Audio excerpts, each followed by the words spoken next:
Ce qui est impossible aux hommes est possible à Dieu. Lui est capable de faire toutes choses nouvelles. Alléluia. Capable de transformer le mal en bien, les ténèbres en lumière, etc. Dieu est tout puissant.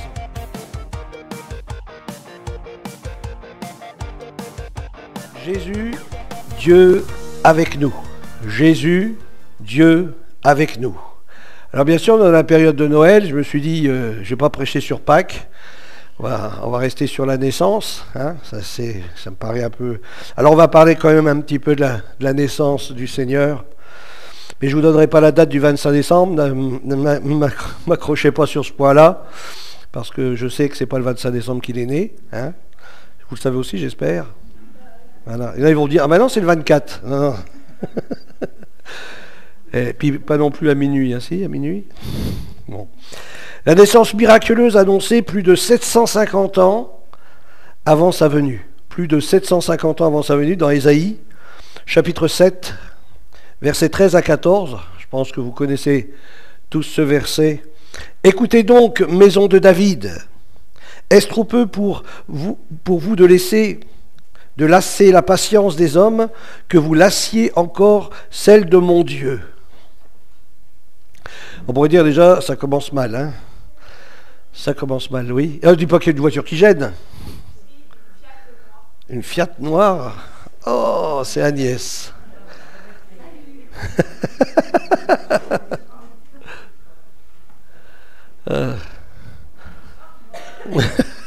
Salut. C'est pourquoi le Seigneur lui-même vous donnera un signe. Le Seigneur lui-même vous donnera un signe que Dieu donne lui-même. Voici, la jeune fille deviendra enceinte, elle enfantera un fils. C'est que Dieu sait à l'avance, hein, ce qui va naître. Je me souviens d'une personne qui s'était approchée, était enceinte, et puis le frère, il a prié pour la personne qui s'est approchée, puis il dit, voilà, tu vas avoir un fils, et il servira le Seigneur. Wow. Il n'est pas encore né, comment on peut savoir ça, hein? Et c'est ce qui s'est passé, il est né, et aujourd'hui il sert le Seigneur. Alléluia. Dieu sait à l'avance les choses, hein. On peut lui faire confiance. Voici, la jeune fille deviendra enceinte, elle enfantera un fils, et elle lui donnera le nom. Le nom Emmanuel, qui veut dire Amen. Mais Dieu avec toi, Dieu avec moi, Dieu avec nous. Alléluia. Le Saint-Esprit rend possible ce qui est... Amen. Le Saint-Esprit rend possible ce qui est impossible. Luc chapitre 1er, verset 26. Au 6e mois, l'ange Gabriel fut envoyé par Dieu dans la ville de Galilée, appelée Nazareth, auprès d'une vierge, fiancé un homme de la maison de David, nommé Joseph. Vous connaissez l'histoire? Ok. Le nom de la vierge, c'était... Que personne ne dise pas Marthe, hein. Ça n'a rien à voir. Marie, hein. Ok. L'ange entra chez elle. Je te salue. Hein, ça serait un démon, il ne dirait pas ça. Hein. Mais l'ange de Dieu, lui, il est poli. Et lorsqu'il vient, il se présente. Je te salue, toi, à qui une grâce a été faite. Le Seigneur est avec toi. Le Seigneur est avec toi. C'est quelle belle salutation, hein. Le Seigneur est avec toi. Et souvent on a l'impression qu'il n'est pas là. Non? Des fois, on se dit, mais Seigneur, t'es où? C'était Elisa qui disait ça tout à l'heure. Hein. Mais il est avec nous tous les jours. Alors des fois on ne comprend pas plutôt, hein, c'est plutôt qu'on ne comprend pas par où il nous fait passer, mais Dieu a ses raisons, Dieu sait pourquoi. Et on a besoin de comprendre la raison que le Seigneur a pour nous faire passer par tel ou tel chemin, mais on ne vit pas dans le hasard avec Dieu. Hein, maintenant ma main est dans ses mains, ma vie est dans ses mains à lui, et je sais que je peux lui faire confiance. Je te salue, toi à qui grâce a été faite, le Seigneur est avec toi. Troublée par cette parole, Marie se demandait ce que pouvait signifier une telle salutation. Alors dans ce texte, enfin je ne sais pas pour vous, mais il n'est pas dit que cet ange, il avait des ailes. Sinon, elle aurait tout de suite dit, oh, waouh, il a des ailes. Et pas d'ailes. Hein. Un ange du Seigneur, un messager de Dieu. Hein. Un ange, c'est dans le texte biblique, c'est un messager, quelqu'un qui apporte un message de la part de Dieu. Un ange du Seigneur vient, voilà. Elle fut troublée, ce n'était pas parce qu'il était là, mais c'est parce ce qu'il a dit. Hein. Hein, c'est important aussi. Hein. Parfois, on peut rencontrer des anges. Vous savez qu'on peut rencontrer des anges? Et puis, ils n'ont pas forcément des ailes. Hein. Alors, je ne sais pas ce qu'ils font, puis qu'ils ramassent les plumes d'ange partout, là. Je ne sais pas pourquoi. Mais il n'a pas forcément des ailes. Hein. Alors, l'ange lui dit, ne crains point, Marie, car tu as trouvé grâce devant Dieu. Tu as trouvé grâce devant Dieu. Le Seigneur veut te faire un don. C'est ça la grâce. La grâce, c'est un don. Hein. Je suis sauvé par grâce, c'est un don de Dieu. Grâce devant Dieu. Et voici, tu deviendras enceinte. Tu deviendras enceinte. Alors, Marie, elle écoute, hein, tu deviendras enceinte. Ben oui, ben, je vais bientôt me marier.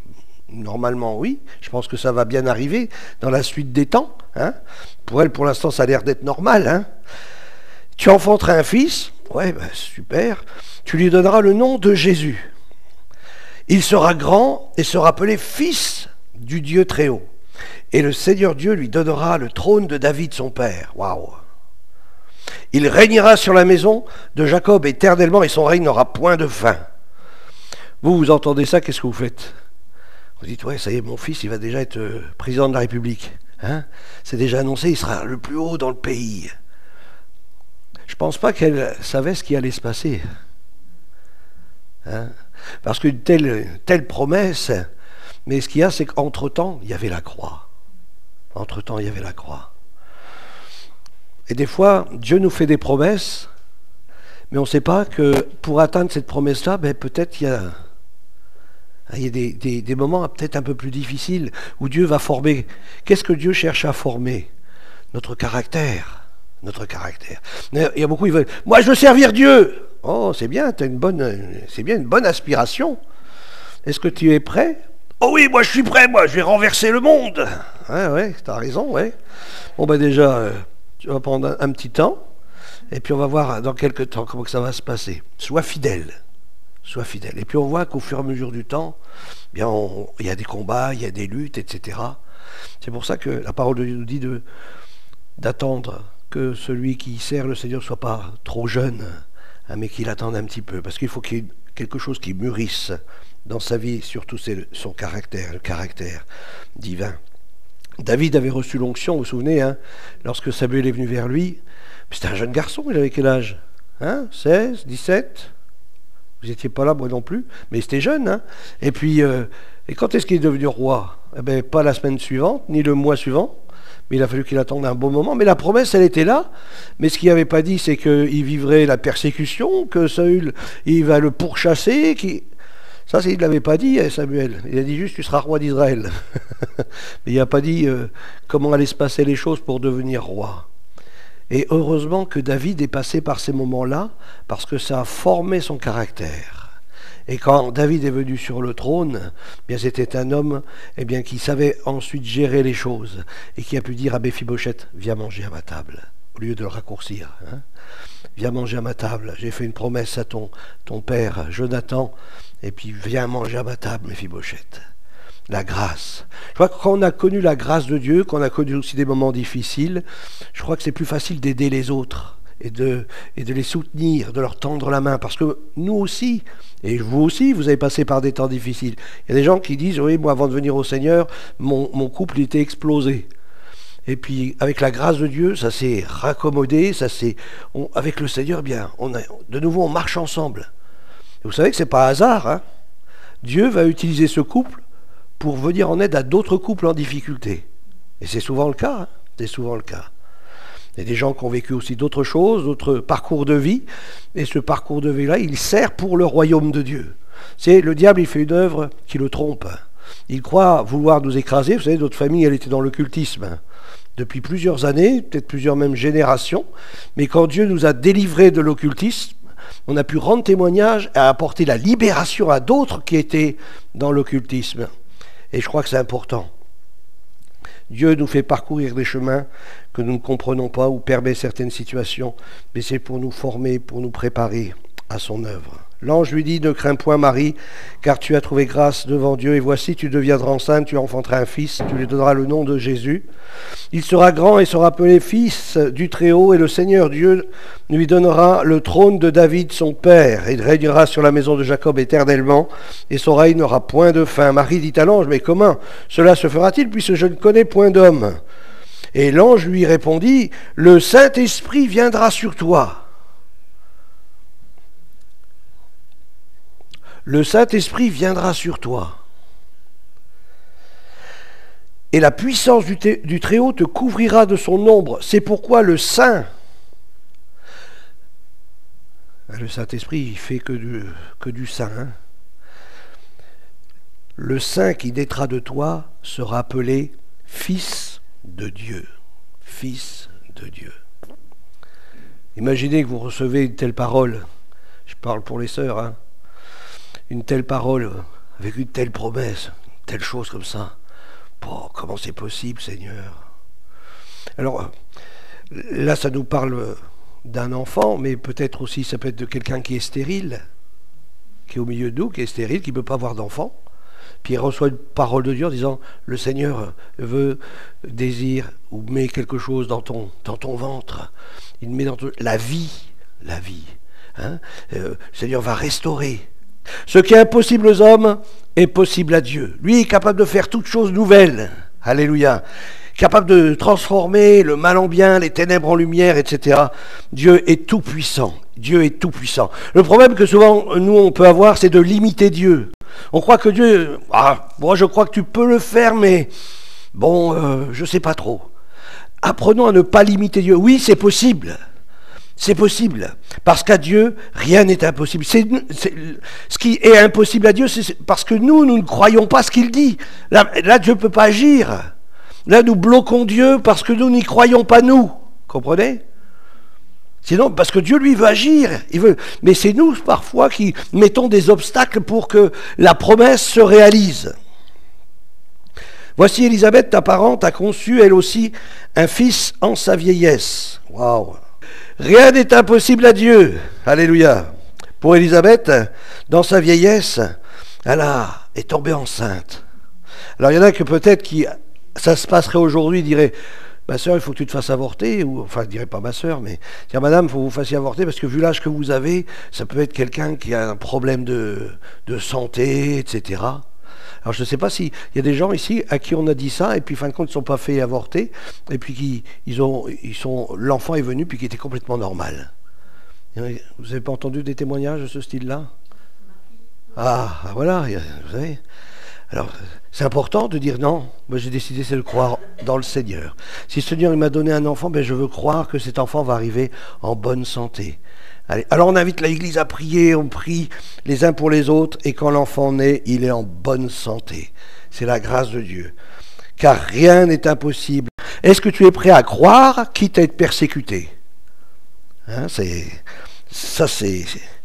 chacun en a le choix, hein, chacun en a le choix. Dieu nous laisse le choix. Marie dit, je suis la servante du Seigneur, qu'il me soit fait selon ta parole. Et l'ange la quitta.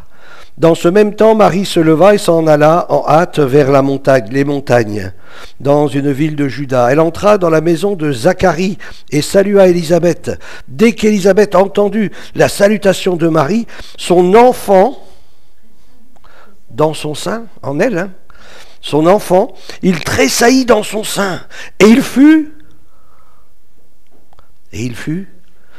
rempli du Saint-Esprit.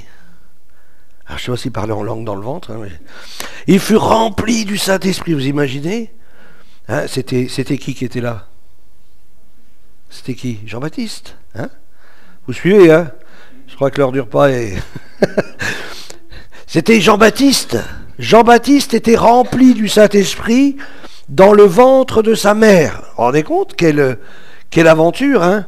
Alors, je ne sais pas si c'est arrivé à des sœurs qui on a prié, qui soient remplies du Saint-Esprit, et au moment où ils ont été remplis du Saint-Esprit, l'enfant qu'elle portait, quelque chose s'est passé aussi sur lui. Hein? Rempli du Saint-Esprit avant même qu'il naisse. Rendez compte, hein? Elle s'écria d'une voix forte, « Tu es bénie entre les femmes, et le fruit de ton sein est béni. Comment m'est-il accordé que la mère de mon Seigneur vienne auprès de moi? Car voici, aussitôt que la voix de ta salutation a frappé mon oreille, l'enfant a tressailli d'allégresse dans mon sein. » L'enfant a tressailli d'allégresse dans mon sein. Heureuse celle qui a cru, parce que les choses qui ont été dites de la part du Seigneur auront leur accomplissement. Et Marie dit, mon âme exalte le Seigneur, et mon esprit se réjouit en Dieu, mon Sauveur. En Dieu, mon Sauveur. Marie avait aussi besoin d'un Sauveur. Et le Sauveur, elle le portait en elle, mais elle avait besoin du sang de Jésus pour la laver, pour la purifier de tous ses péchés. Dieu mon Sauveur, parce qu'il a jeté les yeux sur la bassesse de sa servante. Car voici désormais toutes les générations me diront bienheureuse, et on le voit encore aujourd'hui, mais pas forcément dans le bon sens, hein, parce que le Tout-Puissant a fait pour moi de grandes choses. Vous imaginez si aujourd'hui Marie elle reviendrait ici, et puis qu'elle verrait toute cette dévotion pour elle, elle serait outrée. Elle serait vraiment blessée profondément de voir toute cette dévotion. Parce que c'est à lui qu'il faut rendre gloire, à Jésus. C'est lui le Sauveur. C'est lui qui a porté mes péchés. Elle le dirait ouvertement. Hein. Alléluia. Gloire à Dieu. Le Saint-Esprit parle et révèle ce qui est caché. Dans Luc chapitre 1er, verset 63, Zacharie demanda des tablettes et écrivit « Jean est son nom », en parlant de Jean le Baptiste. Hein.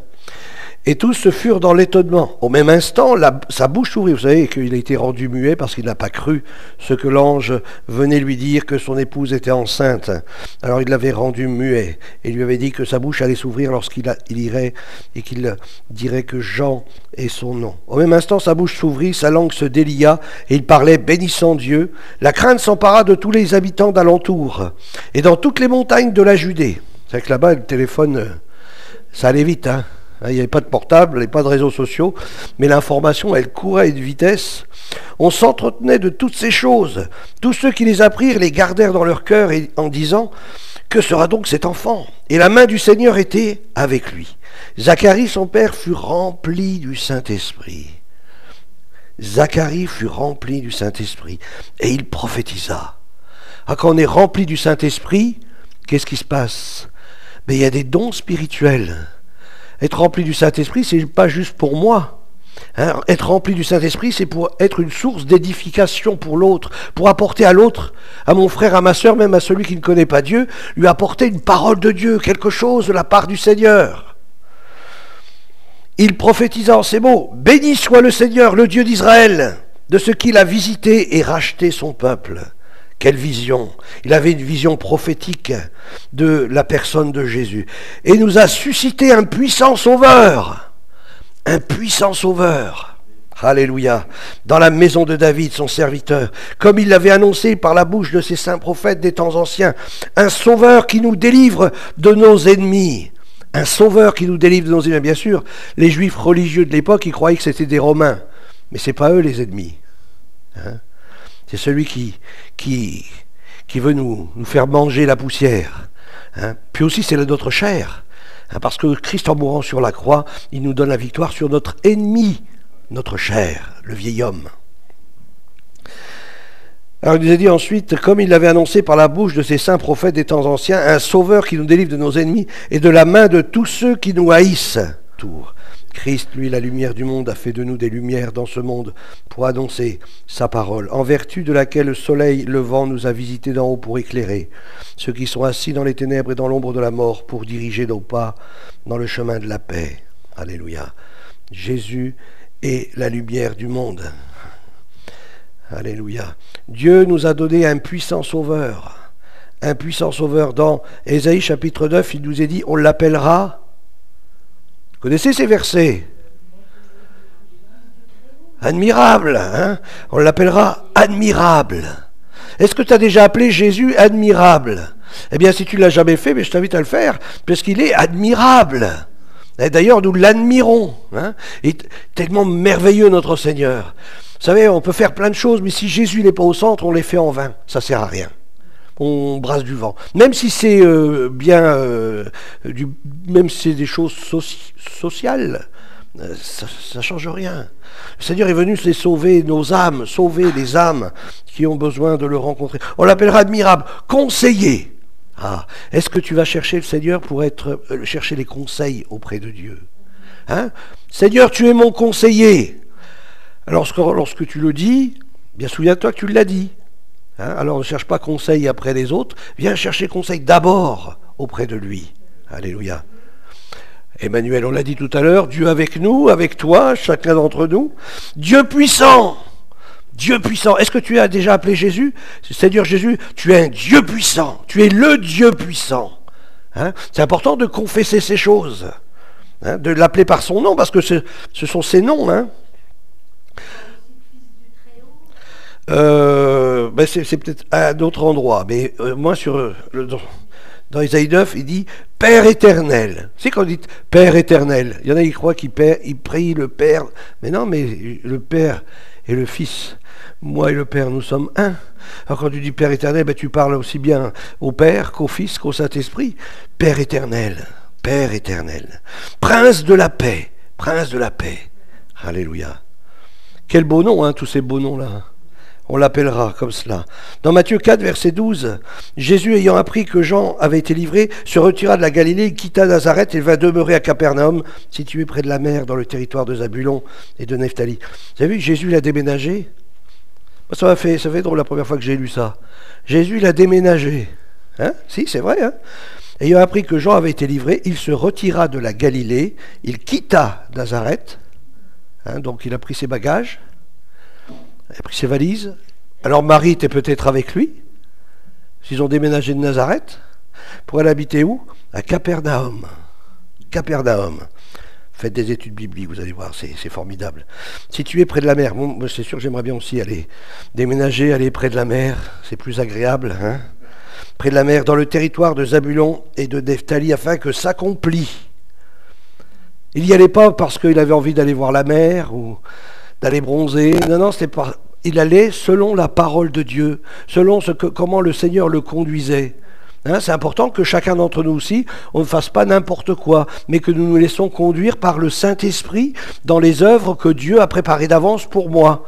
Et comme ça, j'ai une pleine assurance, parce que si j'ai un problème, je ne vais pas commencer à me dire, est-ce que j'ai fait le bon choix? Il serait temps. Hein? Non, c'est avant. Seigneur, montre-moi le chemin, dirige-moi, inspire-moi. Afin que s'accomplisse ce qui avait été annoncé par Ésaïe le prophète, le peuple de Zabulon et de Nephtali, de la contrée voisine de la mer, du pays au-delà du Jourdain et de la Galilée des gentils, ce peuple assis dans les ténèbres, c'est le même que nous avons vu tout à l'heure, a vu une grande lumière. Et sur ceux qui étaient assis, dans la région de l'ombre de la mort, la lumière s'est levée. Et sur ceux qui étaient assis dans la région de l'ombre et l'ombre de la mort, la lumière s'est levée. Et nous prions et nous espérons vraiment que l'Esprit de Dieu va rayonner sur toute cette ville, afin que ceux qui habitent cette ville, cette région, ils puissent voir la lumière se lever dans leurs ténèbres, qu'ils puissent réaliser qu'il n'y a de salut en aucun autre qu'en lui, et s'attacher à lui de tout leur cœur. Alléluia. Ceux qui étaient dans les régions de l'ombre de la mort, une lumière s'est levée. Dès ce moment, il nous est dit dans ce verset, une fois qu'il arrive à Capernaum, qu'est-ce qu'a fait Jésus? Dès ce moment, il commença à prêcher et à dire, repentez-vous, repentez-vous. Alors c'est pas un message qui est qui a beaucoup de succès. Hein.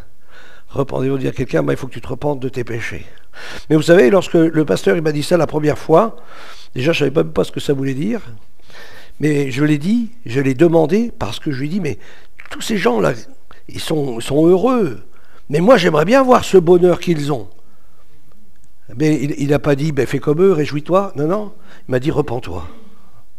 Puis il m'a dit, va dans le lieu secret, invoque le Père, confesse-lui tes péchés, et tu verras Dieu, tu vas le rencontrer, tu vas faire une expérience avec lui, tu vas naître de nouveau. Wow.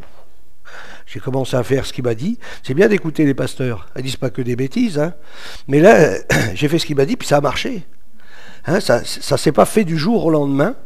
Mais à un moment donné, dans le groupe de jeunesse où on était, un rassemblement de jeunesse, un pasteur a prêché l'évangile, et puis au moment où il a dit « Levez-vous pour accepter Christ », je me suis levé, et là j'ai eu une vision, le visage de Jésus, tuméfié. Et ce visage qui n'avait plus rien d'un visage humain tellement il était marqué, ce visage, ses yeux se sont tournés vers moi dans ma vision, et il m'a dit « C'est pour toi ». Et quand il a dit « C'est pour toi », oh, j'ai fondu en larmes, et j'ai demandé à Dieu pardon pour tout, pour toute ma vie, pour tous mes péchés, pour tout. Quand l'amour de Dieu vient toucher un cœur, bien sûr j'ai entendu le message « Repentez-vous ». Bien sûr je l'ai entendu, hein. Mais c'est l'amour de Dieu qui m'a conduit dans la repentance. Vous vous rendez compte? C'est parce que j'ai connu que Dieu, vraiment, il m'aimait. Moi, comment Dieu puisse m'aimer, moi? Parce que je savais que Dieu, il était saint, pur. Mais comment il puisse m'aimer? C'est pas possible. Même mon père et ma mère, ils ont du mal. Alors lui, encore plus saint. Et oui, Dieu nous aime. Dieu nous aime. Il nous aime tellement qu'il ne veut pas qu'on reste comme on est. Il vient pour nous changer, pour nous transformer, faire de nous de nouvelles créatures. Alléluia. Repentez-vous, car le royaume de Dieu est proche. Amen. On va arrêter là. On fera la prochaine fois la suite. À chaque fois, j'en fais toujours de trop. Oui, donc ça concerne une chrétienne. Donc, je ne sais pas si elle a écrit un livre, mais j'ai lu son témoignage quelque part. Et donc, elle s'est retrouvée enceinte. Elle a reçu dans son cœur que cet enfant, un jour, servirait le Seigneur. C'était comme une encre en elle. Et donc, elle a passé les examens, etc., échographie. Et donc, les médecins, au bout du 4e mois, lui ont dit que l'enfant n'était pas viable, qu'il était gravement handicapé. Donc, il fallait qu'elle subisse un avortement. Donc elle a eu la pression du corps médical pour subir cet avortement. Et elle a dit non. Donc bien sûr qu'elle n'a pas tout évoqué ça devant les médecins, mais elle a dit, moi je sais ce que j'ai reçu dans mon cœur. Et donc elle a cru jusqu'à la fin. Et jusqu'à la fin, les médecins lui ont dit, mais vous allez avoir un enfant gravement handicapé. Donc est-ce qu'elle a signé des décharges? Je ne sais pas. Toujours est-il qu'au 8e mois, quand elle est allée repasser des examens, le corps médical lui a demandé pardon parce qu'en fait, il s'était trompé de dossier. Voilà. Son dossier, c'était un autre dossier. Et en effet, la maman qui devait accoucher d'un enfant normal a accouché d'un enfant gravement handicapé. Ils se sont trompés de dossier. Ils se sont rendus compte au 8e mois. Et l'enfant, qu'est-ce qu'il est devenu? Ah ben, je ne sais pas la suite, mais... mais que, voilà, essaye de te renseigner pour la suite, ça nous intéresse aussi, la suite. Elle l'a serré profondément dans son cœur, elle n'a pas voulu écouter les médicales, mais elle a beaucoup de lutte. Alléluia. Aïe, aïe, aïe. Mais vous savez que c'est une chose qui est arrivée aussi à mon papa, quand il avait eu ses un ulcère à l'estomac, un qui était gros comme une pièce de 50 centimes. Et c'était au moment où on s'approchait, enfin moi j'étais déjà approché de Dieu, mais mes parents aussi commençaient à s'approcher du Seigneur. Et puis ce qui s'est passé, c'est qu'on a prié avec lui, et au moment où ils allaient l'opérer, ils ont fait des examens, ils se sont rendus compte qu'il n'y avait plus d'ulcère. Ah, ils ont dit ça, c'est bizarre. Alors ils ont fait des examens, ils ont gratté au fond de l'estomac, etc. Parce qu'ils voyaient une petite poussière blanche, ils ne savaient pas ce que c'était. Et puis donc c'est passé dans les labos, etc. Et puis ma mère, elle a été voir le médecin pour avoir les résultats. Et puis le médecin lui a dit, votre mari fume toujours? Elle a dit oui. Et puis quand elle a dit oui, le médecin s'est bien un peu en colère. Il dit, mais madame, on ne fume pas avec un cancer de l'estomac. Alors quand ma mère a entendu ça, elle était au fond du trou, hein. Et puis donc elle est rentrée à la maison, puis je la vois, elle est en pleurs et tout. Puis je lui dis qu'est-ce qui s'est passé. Alors il m'explique qu'elle avait été chez le médecin, et puis que le médecin lui avait dit mon père il avait un cancer à l'estomac, etc. Mais je lui dis, mais ça c'est une parole de mensonge, c'est une parole diabolique. Il dit, ne crois pas à ça. Nous avons reçu de la part de médecins qu'il n'y avait plus d'ulcère. Alors moi je crois et je reste sur cette parole-là. Il est guéri. Et puis là, petit à petit, on a prié ensemble, et puis elle a repris espoir, et puis je lui ai dit oui, tu as raison, parce qu'elle est revenue un peu à la raison, et puis eh ben, il n'y avait pas de cancer du tout. Le médecin s'était trompé de dossier. Hein, voilà. Mais si elle aurait cru au mensonge, faites attention, parce que croire la vérité, ça engendre des choses, mais croire au mensonge, ça engendre aussi des choses. Alors restons attachés à la vérité, à la parole de Dieu. Faisons-lui confiance. Il tient toutes choses dans ses mains. Amen. Alors on va se lever ensemble, on va remercier le Seigneur et puis on va aller manger le rôti grillé. Oui? Alors pour ceux qui ne le savent pas, je suis maman de 5 enfants. Et à la naissance de mon 4e enfant, Benjamin, il a 7 ans maintenant, en fait on a failli mourir tous les deux. Et ce qui s'est passé, c'est que la sage-femme est venue examiner mon col, tout se passait très bien, sauf qu'au moment où elle a examiné, elle a senti le cordon qui était passé devant la tête. Et le risque dans ces cas-là, c'est que le cordon se fissure dans le corps de la maman et qu'on fasse une hémorragie, que le corps se remplisse de sang et on part tous les deux. Donc la sage-femme, elle a sonné, ses collègues ne venaient pas, elle a regardé mon mari, elle lui a dit « Vous allez vite dans le couloir, vous appelez mes collègues, vous leur dites que c'est un code rouge, qu'il faut qu'ils viennent absolument tout de suite. » Il m'a regardé, il était en stress, j'ai dit « Écoute, vas-y, t'inquiète pas, appelle mes parents, explique-leur la situation. Si t'inquiète pas, ça va aller, à tout à l'heure. » Mais je savais même pas ce que j'y disais, hein, ce qui se passait, je m'en rendais pas compte. Et quand Benjamin est né, donc j'ai eu une césarienne. J'avais déjà une péridurale avant. Donc ils m'ont anesthésiée, une anesthésie générale. Ils m'ont transférée avec la sage-femme qui tenait la tête de mon bébé en moi. Donc elle était entre mes jambes et ils m'ont transférée comme ça dans le couloir. C'est la dernière image que j'ai de mon accouchement. Et quand je me suis réveillée, la personne qui me surveillait, elle me dit « Ah quand même, j'allais venir vous mettre 2 baffes, voir si vous étiez toujours là ou pas. » Et ils m'ont emmené des papiers. Donc ils m'ont dit « Tenez, il faut signer ça. On ne sait pas comment gérer votre bébé. Il est né, il ne respire pas. Il est intubé. Votre mari est vers lui, vous inquiétez pas. Il va être transféré à Besançon. Mais on ne sait pas pour vous ce qui va en être. Mais il faut nous signer des décharges si jamais il y a quelque chose qui arrive. » Donc dans ces cas-là, on est content d'avoir eu notre enfant. Mais je ne l'ai pas vu. Je ne savais pas comment il allait, rien. Quand ils m'ont emmené mon bébé, il y a le SAMU qui arrive en même temps avec... je me suis crue dans un film vraiment, style urgence, les choses comme ça, où il y a le gros couffin vraiment sur roulette qui arrive, voilà, la grosse boîte avec juste des petites vitres. Et la sage-femme à côté, elle a regardé le monsieur qui arrivait, elle lui a dit « Non, vous laissez la maman faire connaissance avec son bébé, elle vient juste de la voir. » Ils l'ont transféré le matin à 11h à Besançon. J'étais à Belfort, à Trévenant. Ça venait juste d'ouvrir. Et j'ai été transférée le lendemain matin, seulement à 1h du matin, que je suis arrivée à Besançon. Et là, le corps médical de Besançon m'ont dit « Mais vous avez vu votre enfant ?» Je dis « 5 minutes avant qu'il parte en ambulance pour être transféré vers vous. » Elle m'a dit « Je vous emmène déjà voir votre bébé avant de vous installer dans votre chambre. Vous prenez le temps qu'il vous faut. » Et Benjamin va très bien maintenant. Il est complètement, il n'y a aucune séquelle, rien du tout. Les médecins n'ont jamais vu ça. Et moi non plus, j'ai pas de séquelles. Et donc les parents, ils avaient prié. Hein, les parents Papy et mamie étaient en pleine prière, oui. Voilà. Il a chassé l'esprit de mort.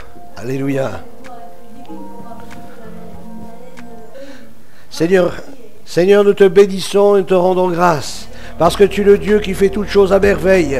Nous pouvons nous appuyer sur toi. Ce qui est impossible aux hommes est possible à toi. Et Seigneur, nous voulons te rendre grâce de ce que si nous sommes là, Seigneur, ce matin, c'est parce que tu es intervenu dans notre vie. Tu nous as attirés à toi par des cordages d'amour. Tu nous as fait connaître ton nom. Tu nous as fait voir de choses extraordinaires. Tu nous as fait voir ta gloire sous différentes formes. Merci pour toutes les guérisons que nous avons expérimentées et que nous avons vues. Nous avons vu tant de miracles, tant de guérisons. Et Seigneur, nous voulons te bénir parce que c'est vrai, tu es le même hier, aujourd'hui, éternellement. Et te disons merci Jésus. Amen. Soyez bénis, que la paix du Seigneur repose sur vous. Alléluia.